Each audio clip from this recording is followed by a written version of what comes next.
All right, you guys, we're doing a review on the run in the studio. I have been playing Moonlighter obsessively. It's from Digital Sun, I believe, and 11-bit. And I played a little bit in our Let's Play and Chat segment on EP Live earlier this last week, I guess. And I was immediately entertained and charmed by the game.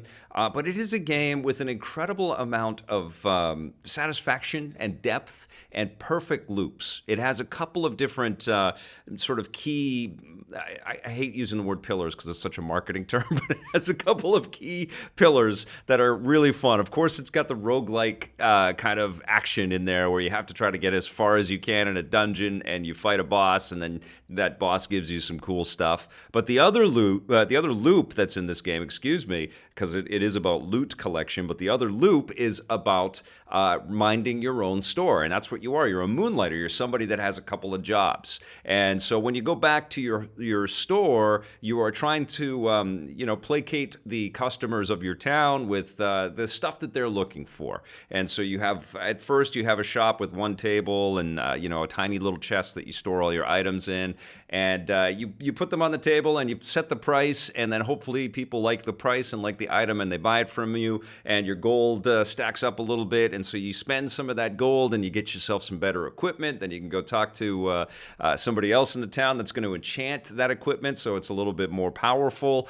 Maybe you'll buy some potions. Maybe you're having a tough time tracking down a very specific item of loot, so another store that can be opened up, and it's up to you to kind of set up the town as well, which is another cool loop in this thing as well, is that you're actually you're doing a little bit of city building in here. You create your store and you can augment it and make it better, make your storage bigger, set some sale price bins, give yourself more sales shop tables. You can even hire staff to help you be a better store and earn more income, which you're going to need for later levels. But you can open up another sort of competing store and they might have some of the stuff that you're having trouble finding in the dungeons. So you're doing this rinse and repeat kind of cycle where during the day, your store is open, you're selling all the stuff, and then at night, you're an adventurer, you're going into these dungeons and caves, and it's, you've got like the typical sort of dark, danky caves, and there's forests, and then there's other kinds of levels and missions, and the bosses are huge, fill the screen type battles. But if you carefully augment your abilities and augment your equipment along the way, you're going to be able to kind of deal with whatever challenges might befall you.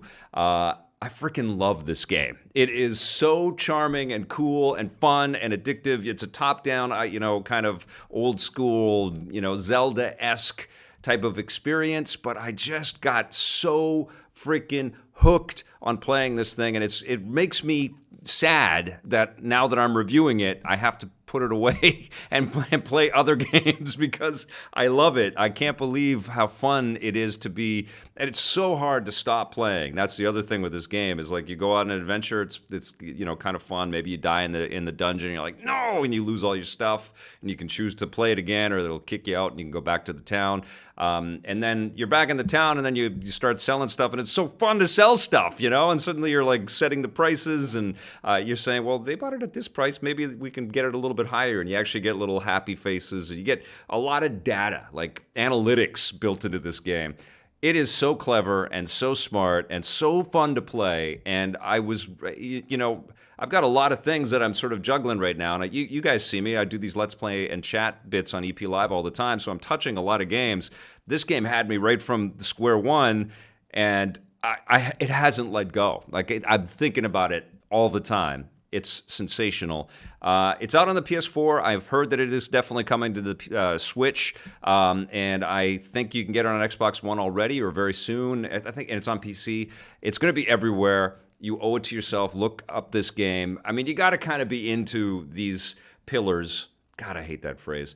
You got to be into that, but I think you are going to love it. And you've also got to have, some predilection for sort of the retro-style gameplay out there.